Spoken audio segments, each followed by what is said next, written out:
Hello বন্ধুরা, শুভেচ্ছা নেবেন। আজকে দেখতে পাচ্ছেন এই যে ফাদার আমাদের এখানে খ্রিস্টপ্রসাদ নিয়ে এসেছেন, পবিত্র খ্রিস্টপ্রসাদ, এবং পাড়াতে প্রচেশনের মাধ্যমে আমরা ঘুরে ঘুরে প্রার্থনা এবং গান করছি। প্রতিটি পাড়া এভাবে আশীর্বাদ দিতে হচ্ছে।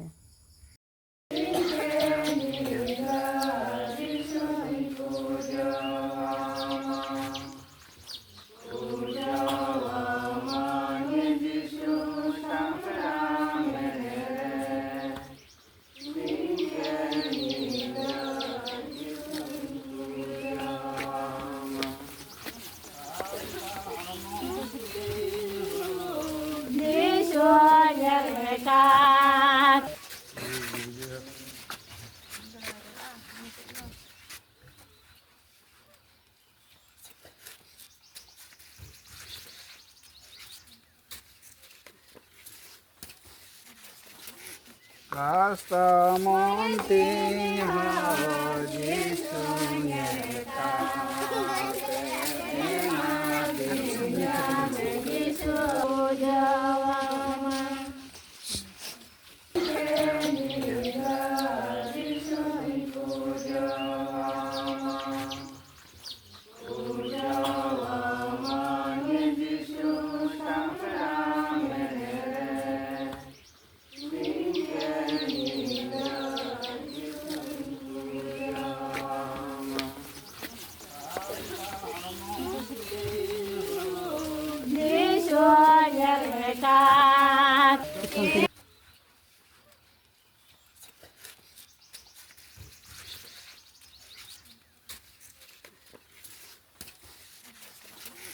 hasta monte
একদিন ইসরায়েল জন্ম নিতে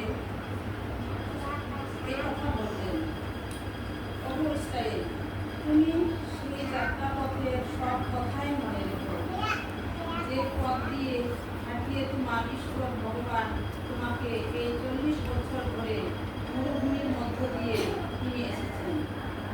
এইভাবে তোমাকে হীন অবস্থায় ফেলে রেখে তিনি তোমাকে যাচাই করে জানতে চেয়েছেন যে তোমার প্রকৃত মনোভাবটা কি, তুমি তার সমস্ত আদেশ পালন করবে কি।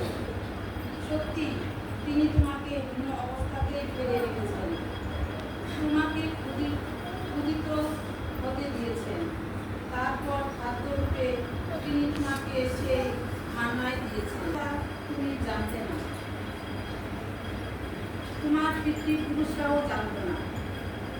কেননা তিনি চেয়েছেন তুমি যেন বুঝতে পারো মানুষ শুধুমাত্র রুটি খেয়ে বাঁচতে পারে না, বরং ভগবানের শ্রীমুখে উচ্চারিত প্রতিটি উক্তিকে সম্বল করে বেঁচে থাকে মানুষ। তাই বলছি, তোমার ঈশ্বর ভগবানকে ভুলে যেও না। তুমি মিশর দেশ থেকে দাসত্বের সেই বাসভূমি থেকে তোমাকে বের করে এনেছেন। তিনি এই বিশাল ভয়ঙ্কর মরুভূমির মধ্য দিয়ে যত সব বিষাক্ত সাপ ও কাঁকড়া বিছের এই যে আস্তানা, এই যে কৃষিত দেশ ভূমি যেখানে এক ফোঁটাও জল মেলে না, তার মধ্যে দিয়ে তোমাকে পায়ে হাঁটি নিয়ে এসেছে। তিনি সেই নিরেট পাথরটার বুক থেকে জলের ধারা বের করে এনেছিলেন। তিনি তোমাকে এই মরুপ্রান্তরে খাদ্যরূপে দিয়েছেন সেই মান্না, যার কথা তোমাদের পিতৃপুরুষরাও জানত না।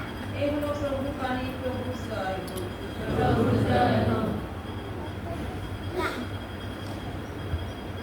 প্রভু ভক্তজন গাও তোমরা প্রভু জয়গাথা।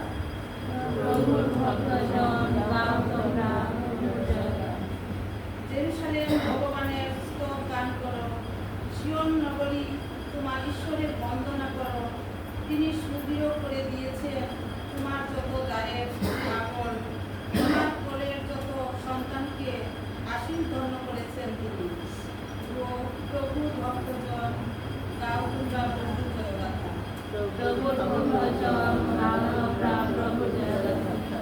শান্তি এনেছেন তিনি তোমার চতুর্সীমানায়, সেরাগমের ফসলে তোমার ক্ষুধা মিটিয়ে দেন তিনি।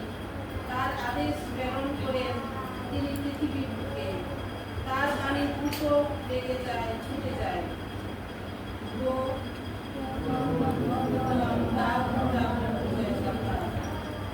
তার বাণী তিনি ঘোষণা করেন যাকবের কাছে, তার নিয়ম নীতি বিধি বিধান ইসরায়েলের কাছে। আর কোনো জাতির জন্য তিনি করেননি এমন মহাকাজ, আর কোনো জাতিকে তিনি জানিয়ে দেননি তার আপন বিধি।